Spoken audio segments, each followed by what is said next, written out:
You're no longer invited to the graduation ceremony? My daughter's voice crackled through the phone, each word a dagger aimed at my heart. We feel it's best if you weren't there. I sat perfectly still in my home office, surrounded by the evidence of 40 years of academic achievement, diplomas, awards, and photographs with university presidents and notable alumni. The irony wasn't lost on me. Before we jump back in, tell us where you're tuning in from. And if this story touches you, make sure you're subscribed, because tomorrow I've saved something extra special for you. May I ask why? My voice remained steady, practiced from decades of board meetings where I'd learned to mask emotion behind professional courtesy. Mom, please, Eliza sighed, that familiar, exasperated tone I'd heard since her teenage years. After what happened at Thanksgiving, did you really think you'd be welcome? Connor doesn't want you there, and frankly, neither do we. Connor, my only grandchild, the brilliant boy who'd earned a full academic scholarship to Westridge University. My university, though neither he nor my daughter knew that particular detail. I'd kept my connection to the institution deliberately vague over the years, allowing them to believe I was merely an occasional guest lecturer in the business department, rather than the anonymous benefactor who'd built the university's endowment. From struggling to substantial over the past 15 years. The Thanksgiving incident was a misunderstanding, I replied, already knowing my words would fall on deaf ears. I was only trying to control everything as usual, Eliza cut in. God forbid anyone make a decision without consulting the great Eleanor Blackwood first. Connor's graduation is his achievement, Mom, not an opportunity for you to network or show off to your academic friends. I glanced at the leather portfolio on my desk, embossed with the Westridge University seal and containing the speech I'd been asked to deliver at the commencement ceremony. Not as Connor's grandmother, but as the newly revealed chair of the board and principal donor whose name would grace the new science center being unveiled that same weekend. The timing had seemed perfect when I'd agreed to finally step out from the shadows of anonymity. Now it felt like a cosmic joke. I understand, I said quietly, though I didn't. Not really. When had I become the villain in my own family's story? Please tell Connor I'm proud of him. I'll relay the message, Eliza replied, her tone suggesting she might do no such thing. Goodbye, Mother. The line went dead before I could respond. I placed my phone face down on the polished mahogany desk, a gift from the previous university president upon his retirement. For several minutes, I simply stared at the wall of windows overlooking the city. A city where my name adorned libraries, research centers, and hospital wings, all gifts given with the understanding that my identity remained confidential. I'd built my fortune from nothing, starting with a small inheritance from my grandmother that I'd parlayed into a technology patent that revolutionized supply chain management in the 1980s. By the time Eliza was born, I was already wealthy. By the time she graduated high school, I was among the wealthiest women in the country, though few people knew it. I valued privacy above public recognition. The freedom of anonymity had allowed me to move through the world observing rather than being observed, influencing rather than performing. Only a small circle of trustees and university administrators knew that Eleanor Blackwood, widow of an unremarkable accountant, was actually the EB Foundation responsible for saving Westridge University from bankruptcy a decade and a half ago. The same university where my grandson would graduate summa cum laude in 3 weeks. The same ceremony from which I'd just been explicitly uninvited. I opened the leather portfolio and reviewed the speech I'd spent weeks perfecting, the words now seeming hollow and performative. The renovation plans for the new Eleanor Blackwood Science Center stared back at me. A $40 million project that would transform the university's research capabilities. My intercom buzzed, interrupting my thoughts. Ms. Blackwood, came Margaret's voice, my assistant of 27 years. President Harlow from Westridge is on line 1. He says it's regarding the commencement ceremony. I straightened in my chair, composure returning like an old friend. Thank you, Margaret. I'll take it. Lifting the receiver, I pushed aside the hollow ache in my chest. Christopher, good afternoon. Eleanor, I was just calling to confirm the final arrangements for commencement. The board is thrilled about the announcement. After 15 years of anonymity, this reveal will be historic for Westridge. I traced my finger along the embossed university seal, thinking of Connor in his cap and gown, accepting his diploma without knowing his grandmother was watching from the stage, thinking of Eliza's face when she realized who I really was in relation to the institution she'd encouraged her son to attend. Actually, Christopher, I said slowly, an idea taking shape. I've been considering a slightly different approach for the ceremony. Oh? His voice carried a note of concern. Christopher Harlow had been president for only 3 years, selected, largely due to my influence on the board, though he didn't know the full extent of that influence. What did you have in mind? Something more impactful. I'll have my team send over the revised plans tomorrow. After ending the call, I sat, motionless, staring at the photograph on my desk, Eliza, James, and 10-year-old Connor at his middle school science fair. They stood proudly beside his project on renewable energy, smiling broadly at the camera. It was the last family photo I had displayed, the last time things had felt uncomplicated between us. Where had it all gone wrong? When had I transformed? From devoted mother and grandmother to interloping control freak in their narrative? The Thanksgiving incident hadn't seemed catastrophic at the time. A heated discussion about Connor's future, my suggestion that with his talents he should aim for Harvard Medical School rather than the state university's program. I'd offered to make some calls. James, my son-in-law, had accused me of meddling. Voices were raised. Connor had left the table. Eliza had later called it the final straw. I hadn't realized we'd been counting straws. My thoughts were interrupted by a soft knock at the door. Margaret entered, bearing a cup of tea. Earl Grey, my afternoon ritual. The call didn't go well? She asked, setting the cup before me. After nearly 3 decades, Margaret could read my moods better than my own daughter. Eliza has disinvited me from Connor's graduation, I said, the words still stinging as they left my lips. Margaret's eyebrows rose slightly. The same graduation where you're scheduled to be revealed as the university's primary benefactor? The very same. Well, she said after a thoughtful pause, that certainly complicates matters. I lifted the teacup, inhaling the bergamot-scented steam. Or perhaps it clarifies them. Margaret gave me a wary look. She'd witnessed enough of my strategic maneuvers over the years to recognize when the gears were turning. Eleanor, whatever you're thinking, they believe I'm controlling Margaret. That I manipulate situations from behind the scenes. And your response is, I smiled thinly, to step fully into the spotlight. I spent the remainder of the afternoon making calls. To my attorney, to the university's development office, to the architectural firm handling the Science Center renovation. By evening, I'd set in motion a series of changes that would alter the commencement ceremony significantly. If I was to be cast as the villain, I would ensure the role was played with perfect precision. 3 days later, I sat across from Christopher Harlow in his office on campus, watching as he reviewed the modifications I'd proposed. This is substantial, he said finally, looking up with a mixture of surprise and concern. You want to move the entire commencement ceremony to the groundbreaking site? The weather forecast is excellent, I replied calmly. An outdoor ceremony will accommodate more guests, and it provides the perfect backdrop for the announcement.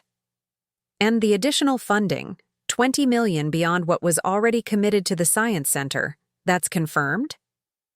The transfer has already been initiated. Consider it a graduation gift.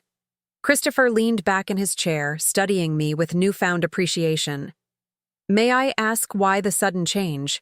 For 15 years you've insisted on anonymity, declined every honor and recognition we've offered. Now this very public reveal, The expanded donation. The ceremony changes. He hesitated. It seems unlike you, Eleanor. I smiled, thinking how little he truly knew me. How little anyone did, perhaps. Let's just say I've reconsidered the value of visibility, Christopher. Sometimes being seen is more effective than remaining in the shadows. He nodded slowly. Well, the board will be thrilled, regardless of your reasons. This will transform. Westridge is standing. With your permission, we'll begin implementing these changes immediately. Excellent.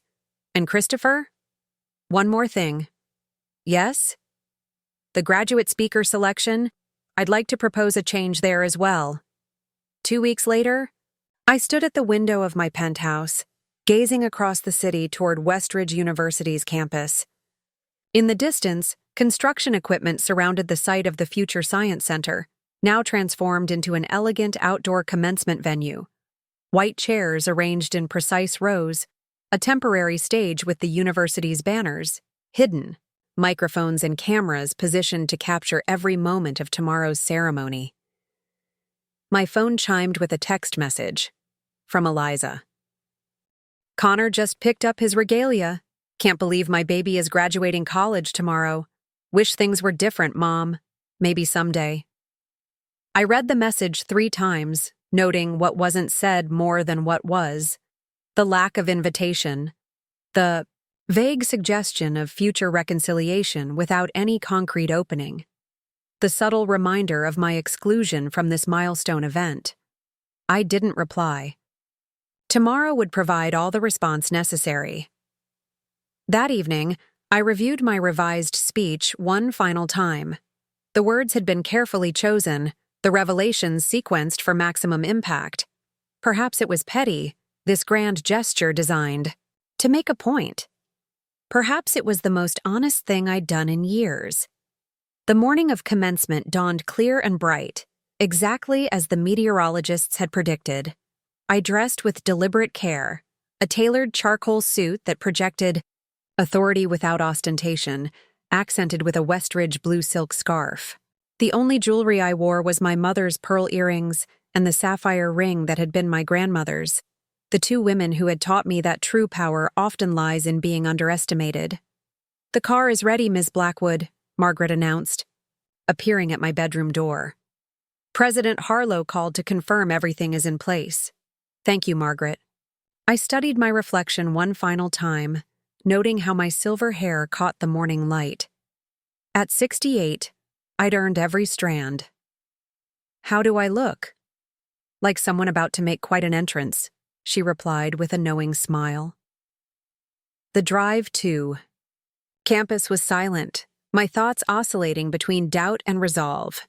Was I taking things too far, or not far enough?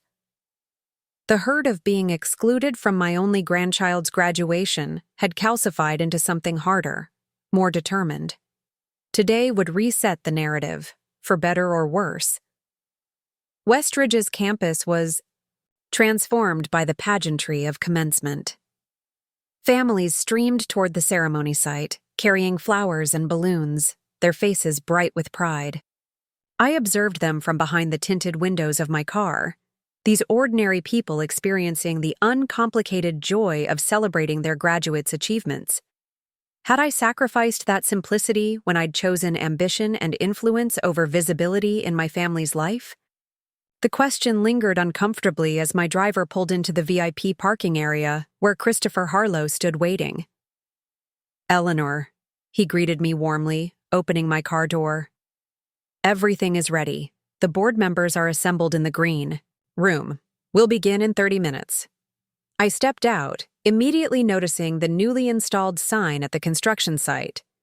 Future home of the Eleanor Blackwood Science Center, covered strategically with a navy cloth that would be dramatically removed during today's ceremony. "Perfect," I said, feeling a flutter of nerves that surprised me. After decades of high-stakes business negotiations and philanthropical decisions affecting thousands of lives, it was the prospect of revealing myself to my own family that triggered anxiety. Christopher led me to a small tent adjacent to the stage where the other dignitaries waited. Through the opening, I could see the graduates filing into their seats, Connor among them, his honors cords glinting in the sunlight. In the family section, I spotted Eliza and James in the third row, programs in hand, completely unaware that their world was about to shift. 10 minutes, Ms. Blackwood, a young event coordinator informed me. You'll be introduced after the president's welcome, before the student speakers. I nodded, suddenly aware of my heartbeat, strong and insistent against my ribs. This wasn't just about making a point to my daughter. This was about reclaiming my narrative, stepping into the light after decades in the shadows. The thought steadied me. President Harlow stepped to the podium, his voice echoing across the assembled crowd. Distinguished guests, faculty, families, and most importantly, graduates of the class of 2023. Welcome to Westridge University's 157th commencement ceremony. Applause rippled through the audience. Today is significant not only for our graduates, but for the future of Westridge itself. We stand at the threshold of an unprecedented period of growth and innovation for our beloved institution. As he continued his remarks, I caught a glimpse of Connor in his cap and gown, seated with his fellow graduates. My chest tightened with pride and regret simultaneously. How had we reached this point, where I was a stranger at his milestone moment? And now, President Harlow's voice pulled me back to the present. It is my extraordinary privilege to introduce someone who has shaped Westridge University more profoundly than perhaps any individual in our modern history. For 15 years, this person has chosen to remain anonymous while transforming our institution through unprecedented philanthropic support. I straightened my spine, drawing a deep breath. Today, on this historic occasion, she steps forward publicly for the first time as we break ground on our new Science Center. Ladies and gentlemen, it is my honor to introduce Ms. Eleanor Blackwood, Chair of our Board of Trustees and the university's most generous benefactor. The audience applauded politely, most faces reflecting confusion at this unfamiliar name. All, except two, Eliza and James, whose expressions shifted from puzzlement to shock as I emerged from the tent and walked deliberately toward the podium.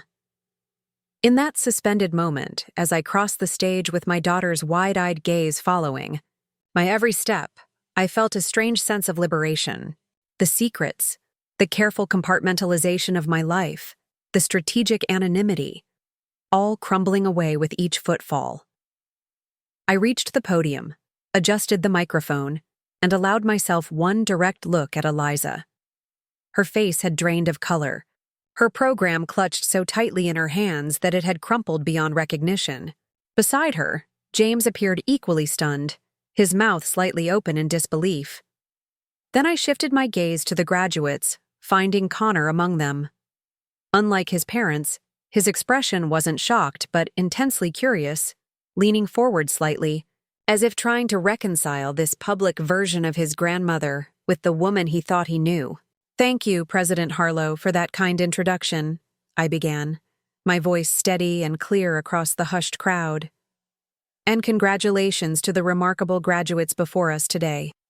Each of you has demonstrated the intellect, perseverance, and vision that Westridge University strives to foster." I paused, allowing my gaze to sweep across the audience. Most of you don't know me. Despite my long association with this university, I've preferred to work behind the scenes.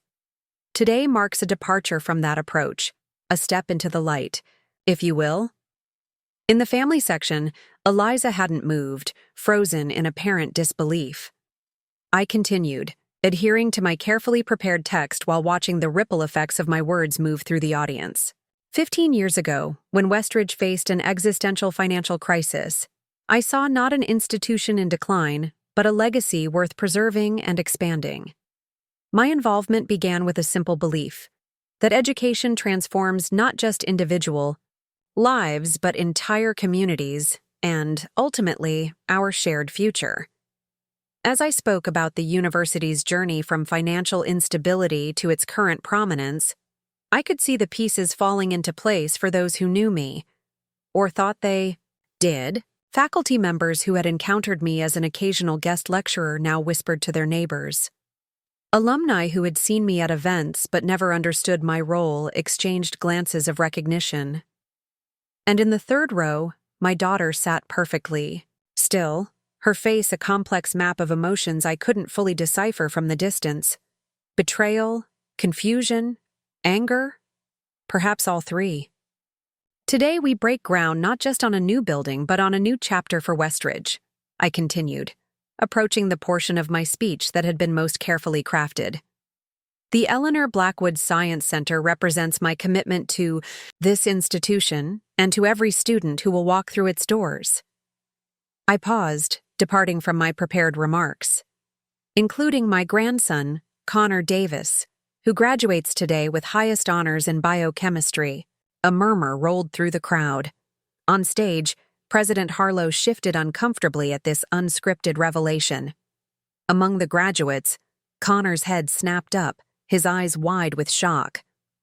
When I founded the EB Scholarship Program 5 years ago, I established clear criteria for selection: academic excellence, innovative thinking, and demonstrated leadership. The fact that my grandson earned one of these scholarships on his own merit, without any knowledge of my connection to the university, speaks volumes about his character and potential. I could see Connor's classmates turning to stare at him, this new context reshaping their understanding of their fellow graduate. In the family section, James had placed his arm around Eliza, whose expression had hardened into something more recognizable, the same look of stubborn disapproval I'd seen at Thanksgiving. Life presents us with choices about how we wield whatever influence we possess, I continued, my voice softening slightly. We can operate from the shadows, believing our impact speaks for itself. Or we can step forward, acknowledging our role and accepting both the recognition and the responsibility that comes with visibility. I glanced down at my notes, then deliberately set them aside. I've recently been reminded that perceptions matter, that how we are seen can diverge dramatically from our intentions, that sometimes claiming our place, openly and honestly, is not an act of ego but one of integrity. The crowd had gone completely silent, sensing that something beyond a standard commencement address was unfolding before them. In that silence, I made eye contact with Eliza once more. Her gaze didn't waver, though tears now glistened visibly in her eyes. To the graduates, you stand at a similar threshold. You've acquired knowledge and skills within these walls. How you choose to apply them, publicly or privately, boldly or subtly, will define not just your careers, but your impact on others' lives. I gestured toward the covered sign of the Science Center. This facility represents possibility. The possibility that a single individual can change an institution's trajectory. The possibility that scientific discovery can improve countless lives. The possibility that understanding, between institutions, between disciplines, between families, can bridge seemingly insurmountable divides. As I said these last words, I looked directly at Connor, whose expression had shifted from shock to a more complex emotion I couldn't quite read. Recognition, perhaps, or reassessment. In conclusion, I invite President Harlow and this year's graduate speaker to join me in officially breaking ground on the Eleanor Blackwood Science Center. Christopher stepped forward, along with the faculty marshal who would escort the student speaker. The audience applauded as expected, though the sound carried an undercurrent of confusion and curiosity. What they didn't yet know, what would become clear in moments, was that I had personally selected the graduate speaker. Had insisted upon it, actually, as a condition of my increased donation. Not because of nepotism, but because his academic record genuinely merited the honor. The marshal approached the graduates section, stopping directly in front of Connor Davis, my grandson. The young man who had explicitly stated he didn't want me at his graduation, now being summoned to the stage to stand beside me before the entire university community. Connor rose slowly, disbelief visible in every movement. Around him, His fellow graduates broke into enthusiastic applause, unaware of the complex family drama unfolding in their midst. As he walked toward the stage, his graduation robe billowing slightly in the spring breeze, I saw Eliza half rise from her seat, her expression a mixture of horror and fury. James gently pulled her back down, whispering something in her ear that seemed to temporarily calm her. Connor climbed the steps to the stage, his eyes locked on mine. I could read confusion. There, certainly, but something else too. A spark of the curiosity and analytical thinking that had made him an exceptional student. He was recalculating, reassessing what he thought he knew about his grandmother. I extended my hand to him, a simple gesture bridging the chasm that had grown between us. "Congratulations, Connor," I said, my voice carrying through the microphone, for all to hear. "Your achievement today brings me immeasurable pride." He hesitated for just a moment before taking my hand, his grip surprisingly firm. "Grandma," he said simply, the word captured by the nearby microphones and amplified across the crowd. Not a rejection, not an embrace, just an acknowledgement of the undeniable connection between us, regardless of recent estrangements. And in that moment, as cameras flashed and the audience watched in fascinated silence, I knew that whatever happened next, whether reconciliation or deeper division, the truth of who I was and what I had built could no longer be dismissed or diminished. President. Harlow handed Connor a ceremonial shovel, identical to the ones he and I held. Together, the three of us approached the covered sign. On cue, the cloth was drawn back, revealing the elegant lettering, "The Eleanor Blackwood Science Center, expanding the boundaries of knowledge."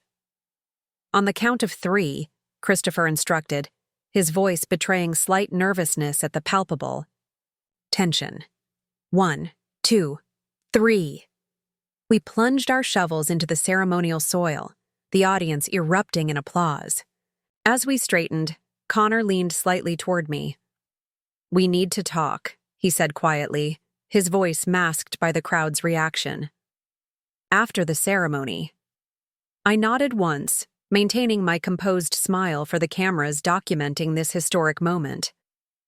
Across the audience, I could see Eliza still seated, her expression unreadable from this distance. The foundation had been broken, literally and figuratively.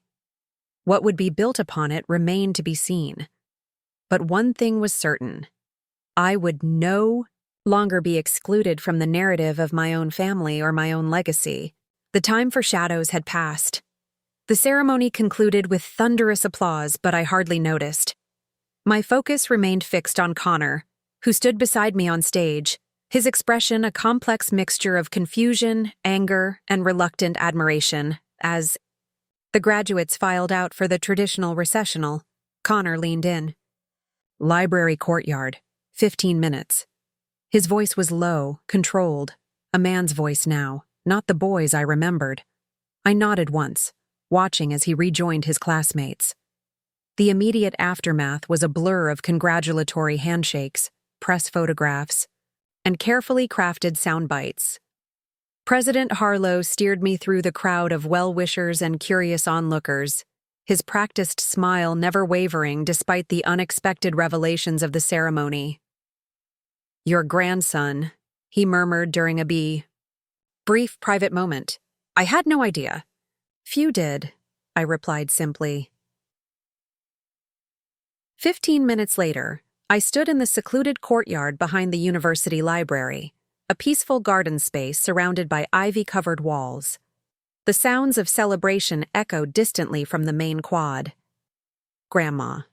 I turned to find Connor standing at the entrance, still in his graduation regalia. He'd removed his cap, revealing the unruly dark hair he'd inherited from his grandfather. "Congratulations, Connor," I said softly. "Your achievements are entirely your own. I hope you know that." He approached slowly, studying me as if seeing me for the first time. "You owned the university. All these years, and you never said anything. Let me believe I'd earned that scholarship on merit." You did earn it, I insisted. I established the program, but the selection committee operates independently. Your name was redacted during the evaluation process. He shook his head, unconvinced. And this grand reveal today? The science center with your name on it? Was that supposed to be some kind of gift? No, I admitted. It was a response. To Mom uninviting you? Yes. Connor ran a hand through his hair, so like his grandfather's gesture, it made my heart ache. That was between you and her. You didn't have to turn my graduation into whatever this was. The truth of his words stung, more than I expected. Had I really used this milestone moment as leverage in a family dispute? You're right, I conceded, the first time I'd spoken those words to any family member in longer than I could remember. It was selfish. I'm sorry. Connor's expression shifted, surprise replacing anger. Before he could respond, hurried footsteps approached from behind him. Connor! There you are! Eliza stopped abruptly upon seeing me. James appeared beside her, his hand instinctively moving to her shoulder. For a moment, none of us spoke. 4 people bound by blood and history, standing among ancient books and new beginnings. Mom, Eliza finally broke the silence. That was quite a show. Eliza, I began. Do you have any idea? She interrupted, voice trembling. How humiliating that was. To find out my mother, who I've watched clip coupons and fret about property taxes, secretly owns half the university. That she's been lying to us for years? I didn't lie, I countered. I simply didn't disclose. That's lying, Mom, especially when Connor was applying here. When he got that scholarship. God, do you have any concept of how this makes him look? Connor stepped between us. Mom, stop. This isn't helping. And you, she turned to him, tears now flowing freely. Standing up there with her like nothing happened at Thanksgiving. Like she hasn't been manipulating us all for years. I wasn't manipulating anyone, I said, fighting to keep my voice level. I was protecting my privacy while supporting an institution I believe in. And making sure everyone knows it now, James added quietly. I looked at each of them, my daughter, her husband, my grandson, and suddenly saw us through their eyes. The wealthy matriarch, orchestrating lives from behind the scenes, then demanding recognition when excluded. Had I become exactly what they accused me of being? The realization settled like a stone in my chest. You're right, I said simply. They stared at me, clearly expecting a different response. Today wasn't about the university or the science center or even academic legacy, I continued, the words painful but necessary. It was about my hurt pride, about being excluded and retaliating in the most public way possible. I turned to Connor. I've overshadowed your achievement today. That was unworthy of me, and I am genuinely sorry. The courtyard fell silent except for the distant sounds of celebration. A family frozen in a moment of unexpected honesty. Connor was the first to move, closing the distance between us with 2 deliberate steps. Why didn't you ever tell us? He asked, genuine curiosity replacing anger. About the money, the foundation, any of it? I wanted to be loved for myself, I admitted. Not my resources or influence. And then, as time passed, the secret became harder to share. Eliza approached cautiously. So, all those times you questioned our choices, my career, Connor's university, selection, were genuine concerns, not manipulations, I finished, though I can see how they appeared controlling. James cleared his throat. The Eleanor Blackwood Science Center is still happening? Yes, I nodded, though perhaps with less fanfare going forward. Connor looked at his parents, then back to me. I have an idea, if everyone's willing to listen. 3 months later, I stood in the newly renovated laboratory of the Blackwood Davis Center for Scientific Innovation, watching as Connor led a group of high school students through a demonstration. The building's name, changed at Connor's suggestion to include both family surnames, represented our first tentative steps toward reconciliation. Eliza joined me by the observation window, 2 cups of coffee in hand. Our weekly conversations had been awkward at first, then gradually more comfortable as we established new boundaries and expectations. "He's good at this," she commented, passing me a cup. "Teaching suits him." "He has your patience," I replied, "and your father's enthusiasm." We watched in companionable silence as Connor inspired the next generation of scientists, his passion evident in every gesture. "Mom," Eliza said finally, "I'm still angry sometimes about the secrets, but I'm glad you're here today." I took her hand, squeezing gently. "So am I." Not every relationship could be rebuilt in a single dramatic gesture. Some required the slower, more deliberate process of daily choices and consistent presence. As Connor caught my eye and smiled briefly before returning to his students, I knew that the most valuable legacy wasn't the building that bore our names, but the connections we were carefully reconstructing, one honest conversation at a time. Up next, you've got 2 more standout stories right on your screen. If this one hit the mark, you won't want to pass these up. Just click and check them out. And don't forget to like, subscribe, and turn on the notification bell so you don't miss any upload from us.